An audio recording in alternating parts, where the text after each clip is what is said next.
And I'm leaving it in the video. Hello there, people. I am Danesha, and I am here with my dear friend, my tattoo artist, Tony. Tat me, Tony. That is. It's me. It's me. Today we're doing two things. He is giving me a double whammy, so I thank you for your time, sir. Not only are we doing the next segment of the Rooted Conversations of Men and Mental Health, we are also kicking off the most magnificent month of the year, February, Black History Month, which is also my birthday month. But this month I am highlighting different Black-owned businesses, small Black-owned businesses, different Black entrepreneurs that I know in my life, and how our businesses and our work and our arts correlate with mental health. I think that we don't really do enough of normalizing that mental health shows up in our day-to-day. And so a lot of people kind of push away from the concept of mental health, of like, it just means that I gotta go talk to somebody. But that looks so much like our day-to-day activities and what we identify as therapy or just a journey of wellness that I'm wanting to really highlight in these different parts of us. So today, I wanted to talk about the concept of creative arts. For those of you that are not familiar, I am the owner of Dreaming Identity Counseling, and a part of my business is to do a traveling art therapy program called Art to Heart. And we basically just use the concept of expressive hearts, of if talk therapy is not your thing, we just kind of express it out. And what greater form of art therapy than tattooing? And so I thought of him. He was in town, and I'm like, yo, I need you to really just like give us an insight of your own journey of just art and mental health for yourself and how that shows up in your workplace, right? Right. So first of all, just tell me, how did you even get into art in itself? So, I mean, art for me, it started off more of doodles. So I used to doodle on walls, doodle on desks, like just scribble scrabble everywhere. And then I think I ended up taking my first art class, and it gave me more definition to what I'm doing. So I started doing more on paper. And then it turned from paper to me getting my first tattoo in itself. And I'm like, shit, I could do this. I could do this. So that's pretty much how I started off, as far as, expressing myself, through tattoos. So I'm like, got it on myself, and I'm like, all right, time for me to try, something new. And I get money off of it. So For sure. It's a plus. So. For sure. I think that's the beauty about like turning your passion into purpose. Of like, I can take something that I actually want to do, that is already in me, and turn this into not only what I want to do for myself that can capitalize on making money, but also how that turns into like, this doesn't even feel like work. It don't feel like work. Yeah. So that's the main thing. Exactly. I tried a job. I've tried several jobs. I've probably worked at 3-4 jobs, and it's only been like a week. And I quit. Yeah, I'm like, this ain't for me. Yeah. Waking up at set times. The only thing I did long was teaching. So that was kind of like a long-term thing. Maybe on a reason because I was on contract. I don't know. Yeah. I gotta say. It's like, I'm on contract. All right, I'm gonna do this. I get paid through the summer. So yeah. When you said you started off with doodling, did you notice of like, did doodling do anything just for yourself? Like, meaning, like, did you notice that you doodled when you felt a certain way, or like when you were experiencing a certain thing? Yeah. So a lot of it was unconscious. So when I doodle, like on desks per se, it always, my drawings always come off what I'm feeling, or something that might have happened. Like somebody might have passed away, and I might be drawing R.I.P. on the desk, and it's the expression of getting it out of me was kind of like my own therapy in a way. So it's like, for one, as men, even as a black man being young, up all the way into adulthood, you don't have no one to talk to. Yeah. So you don't have nobody. You can, talk to your friends. You can talk to your mom, your parents, but a lot of people are not gonna understand. And then it comes off as soft when you do talk about your feelings. Yeah, for sure. So art was the one thing that I had to where I can express myself and kind of get my emotions out, you know, without having to, I guess, you know, consult in other people. Yeah. That's so fair. And even with you saying that, I commend your awareness for even like connecting the two. Because one of the reasons how I even got my Art to Heart program going is because I was working inpatient, residential, teenage boys that did not want to talk about their feelings. Yeah. And what I realized is they're not talking about it because they really don't even know how to identify their feelings. So we going from like baseline to where we chilling, we cool on the unit, to where I'm coming in the next day and we got 5 fights, or like somebody is now in this super depressed mode, and it's like, how are we understanding what's happening between the 0 to 100 real quick, right? And so I stopped talking to them as a group and asking them like what's going on, and I just started breaking out art. And what happened was, getting them to do art, they were being creative enough to realize, all right, now that I'm learning my emotion words, I wasn't just angry out on the basketball court. You really made me feel like intimidated, or you made me, or I was disappointed by you, or whatever. So now we're learning our emotions, but it's coming through what you are visually seeing yourself create on this paper. Yeah, that's dope. And I kind of understand it too, coming from an athlete aspect. So, you know, the art part helped me too, but I played football, so of course the aggression that I let out on the field helped me in a way too. Oh yeah. So now it's like it's no football, it's just straight art. So where do I outlet? Yeah, for sure. So speaking of that, I can imagine that like a lot of people come to you for outlet. Yeah. Like them getting a tattoo is either an artistic outlet or even like a physical way of releasing, right? What does that look like? Because y'all are secondhand therapists, hands down. For sure. I feel like I don't get paid enough. For sure. So, of course, you know, my day, any day that I have with a client is always going to be a session of talking. I'm not one of them artists that's going to be like, there's a lot of artists that's been doing it so long, they just get tired of talking to people. They might turn their music up real high and not even talk to you. Yeah. But I'm one of the artists that I realize, because I'm verbal and I can talk to people, any kind of, I talk to a wall. Yeah. It's just me. Same. So I'm one of the people that I allow my clients to open up and talk to me. So because they can come in suicidal. Like I didn't have this experience where people like, I just like I don't even want to live past today. Like verbally say that to me as a person they never met before in their life. Yeah. But they feel comfortable enough because I'm on their skin, or you know what I'm saying. They feel comfortable enough to tell me, and so I done had to talk people down off bridges in a way. I done had to comfort people. I done had people crying in my chair because they just lost a child. They just lost, you know, a grandparent. They just, you know what I'm saying, or shit, life just ain't going the way they lost a job. Life just ain't going the way they want to, and I done had to just talk people off the ledge, and shit, vice versa. Like, I know we talked about it before, but I didn't experience that, you know, on the other end. I didn't want to get tattooed, you know, feeling bad, you know, about losing my grandparent. Got tattooed in a chair, boo-hooing, crying. Shout out to G Baby Tats.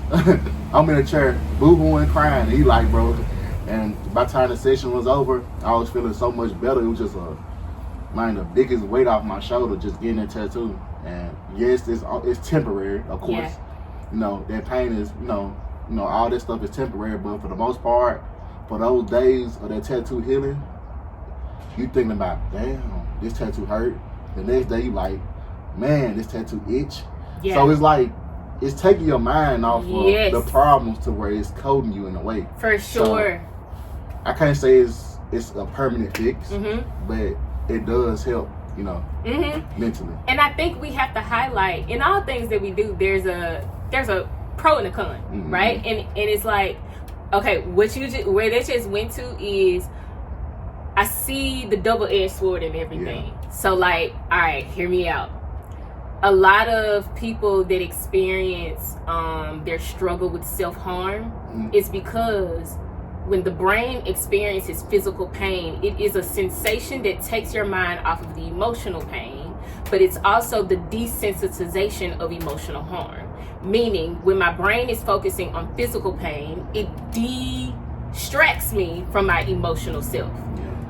But coming up, just like you said, like the decrease of like, today it hurts, I'm in pain, but the next day it itches, and the next day it's just sore. It's also telling the brain that if I can get through this like experience of desensitizing my physical pain, I can also do this in my emotional pain. And so what happens is, some people then build a cycle of self-harm, which is why tattooing is so addictive.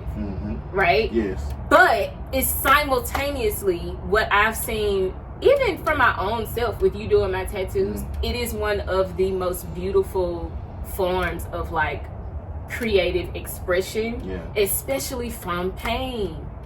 I think so. I'll share my personal experience when I mentioned to you the first time I even connected those dots, that like this physical pain, it's gonna shut my emotional self off for a little bit, because it did. So for my 30th birthday, you did my second tattoo. First of all, he is the only person I've ever let touch my body. The only person that's done my tattoos. My 30th birthday, you did my tattoo on my stomach, really my rib. That painful spot. And that was the first thing he said to me when I told him where I wanted to be. He was like, "Why do you pick the most painful spots to do your tattoos?" Every time. It's like, every time. But this spot signified, long story short, I ended up having a C-section because my baby did not go back head down. And so he was technically, quote unquote, stuck kind of up under my rib. And that journey, the last trimester of my pregnancy, was so painful because he was right there in my rib. And I'll take a picture and like drop it in here somewhere. But when he sat down with me, and that's important when you said like having conversation, because our conversation is what created my tattoo, the synergy of that. When I told him like what I wanted, it was ultimately, although there's a sphere at the top of that compass, is ultimately saying that no matter what direction life is taking you and how painful it's gonna be, you're in alignment. Like, you are in perfect alignment. Never doubt that. And when I first told him about it, what he originally drew was a time clock. Do you remember that? And first of all, if anybody ever got that piece, it's dope as hell. But I was like, nope, it's not the concept of time. It's the concept of direction. And so he went back and he turned it around, and I'm like, that's it. It's perfect. And at the end, the process through that was like, I barely even, I felt it. Don't get me wrong. I felt it for sure. You don't feel it. But it was not far as painful that I think it probably would have been if my sensitization wasn't in the amount of emotional pain that I was in, just in the space of grief with like navigating. I am separating, preparing for divorce. And so I think it's things like that where we are understanding that that's the fluidity of us.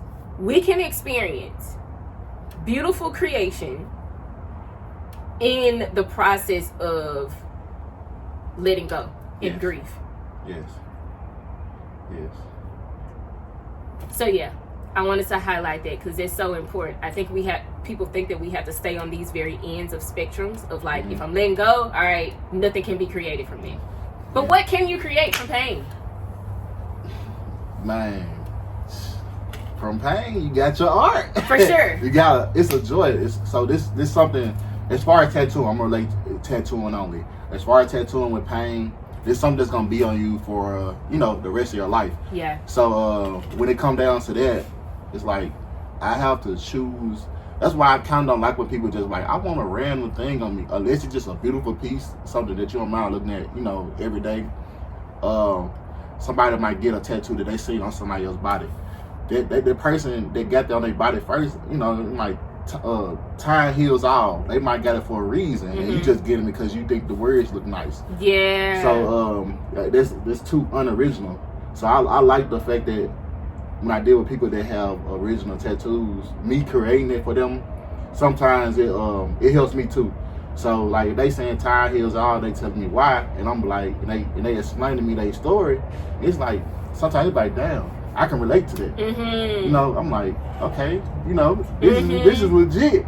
I feel that way too. Shit, I get tired. Yeah, for sure. But having that conversation with some people actually helps me at times too, because you'll be surprised at how many people are going through the same things that you're going through. Oh my gosh, yes. Because you don't talk about it. Most people, like I said, especially as a black man, we raised to be tough. Mm-hmm. You know, don't get me wrong, I had my mom and dad in my life. Same single parent, you know, household, like together. And my mom loved the death out of me, like, you know what I'm saying? But it's like I still wouldn't go have no conversation with my mom about the things I'm going through. Fair.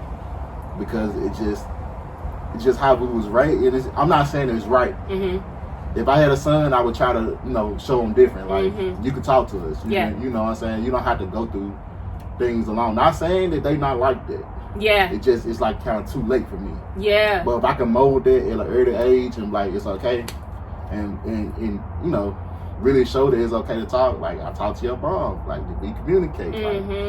But there's such a strength that comes in vulnerability. Yeah. And the reconditioning of that narrative is pulling back the concept of we have to suffer in silence. Yeah. And that's not just black women. That's men. That's people in general. Yeah. Of how do we learn that suffering in silence means that, like, I'm strong? No. Yeah. Exactly. No, you're killing yourself, literally, by definition. And so I commend men like you and people that are pushing the narrative, like, open your mouth and say something. Yeah. Whatever that looks like. And you're so right. I think that there's a beautiful thing that we do in our field simultaneously of how people come to us to pour into them, but we're able to receive that. Yeah, you got to. Like, that's reciprocity. You got to. Yes. And that same for me when I'm speaking to people or doing art therapy with people or whatever, like, there's always a nugget that I look for in, all right, how does this relate to me? You got to be able to receive, because if not, what you turn into, I can't really find a word for it, but you kind of contradict yourself. If you're not able to receive it too, as you pour out, it's like, now I'm like contradicting myself, like everything I do. So yes. It's that double-edged sword, kind of like you were talking about. So very true. Very true. I think I want to highlight just maybe as a tattoo artist, leaving us with one, what's your most meaningful piece on you? On my body. On yourself. All right. And why?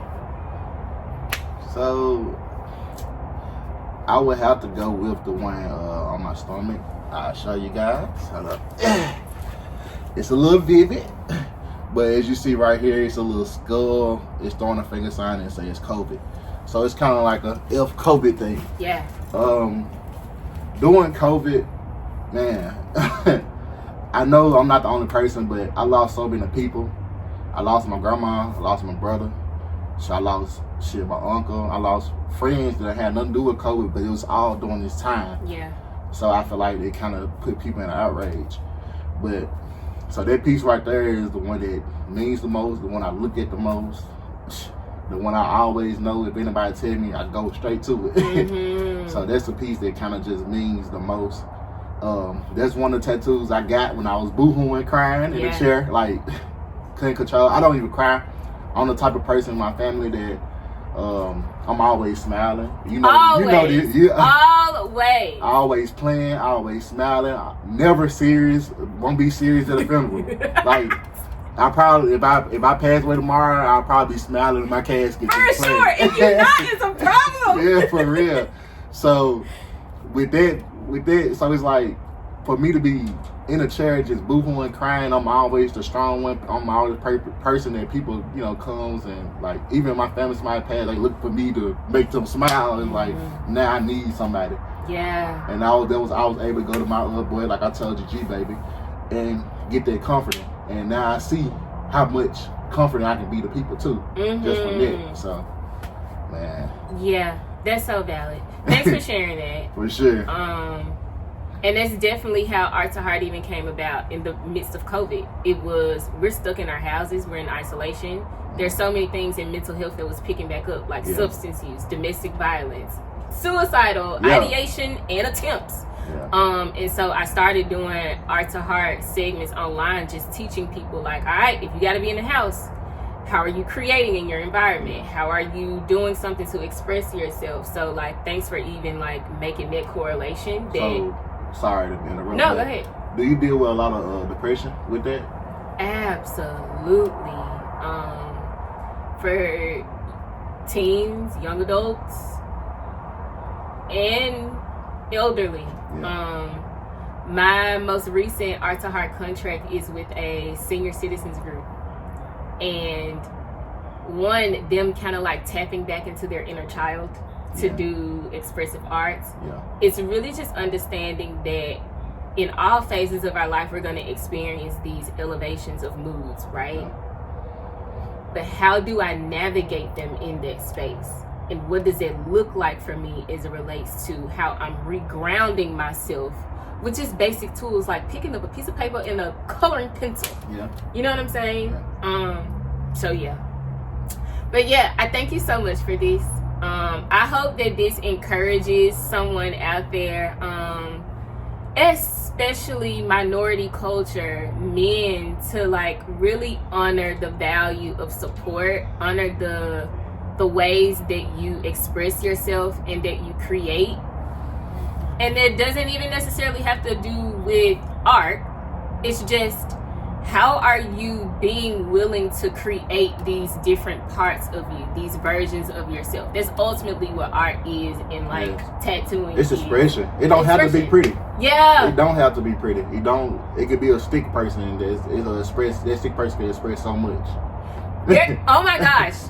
And that's the key thing. Like, there is one of the I had a teen that scribbled one color on a canvas, and her story is one that literally sticks with me to that day. All of scribbling one color, but it was what she meant by it and what it meant for her. You know what I'm saying? So that's so valid. Not having these rigid expectations of ourselves when we're expressing ourselves. And that also means if you know that you need to talk to somebody, that doesn't mean that your words have to be perfect or that you have to know exactly what to say. Just acknowledge that you are worthy of support, that is out there, going to the appropriate person, not social media. Okay. Yeah. Okay. And allowing someone to express back into you. That is the value of support. It's the value of community. That is the value of self-worth. And knowing that you don't have to go to no counselor per se to get that out. For sure. So you can, like you said, go to a tattoo artist. Not all artists are like me, for one. So I don't speak for all artists. You gotta find the right person. Find your person. Yeah, whether it's a therapist, it's a parent, it's a friend, it's your significant other, whatever it is. You know, therapists are most qualified. I'm not qualified to give you advice, but I do give you the best advice from my heart. And I have experienced a lot throughout time. I have talked to a lot of people throughout time. So of course, I could try to give you the best advice, possible. But I'm not certified to do that like a therapist. But a lot of people, just like me personally, I wouldn't want to. That wouldn't be my first choice to go to a therapist. Understandable. Because, like I said, it's just mentally how I was raised to be strong. The conditioning. Yeah. Yeah. Valid. So. Valid. It is exactly why we're doing this, to reach the people that feel like your mental health is not important just because you feel you have to go talk to a clinician. Maybe if it ain't me or if it ain't somebody else in that type of arena or field, okay. But there is somebody out there that is willing to talk to you, not turn their music up and like ignore you. But find your people, find your corner. Don't just not get help. Right. And for sure. Correct. That's where depression comes into play. For sure. That's where feeling alone comes into play. Absolutely. And isolation starts with your mind first. So thank y'all so much for watching this. He is located in Memphis, Tennessee. However, can you tell them all the places that you travel? Plug yourself. All right. So for one, you can follow me on Instagram at @me_Tony, @_me_Tony. I'm located in Memphis, but I also work at a shop in Compton. It's called Ink Art Music. Shout out to them. but I travel anywhere. So as long as the money right, you know, I'm coming to you. And we can have a therapy session if you want. If that's what you want, I promise you. I'm all ears. I'll never turn them down. But like I said, I don't speak for all artists, so don't think you're just gonna reach out to your local artist and be like, hey, I want to talk. No, they're not gonna do that. For sure. Possibly. For sure. But I am that person that's open. I'm all ears, always. No matter the time. If I feel like you know, in distress, I will help you. And he is telling the truth.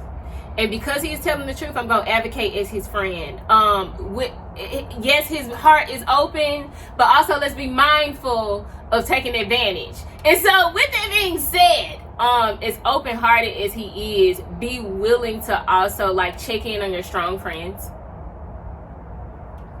Type shit.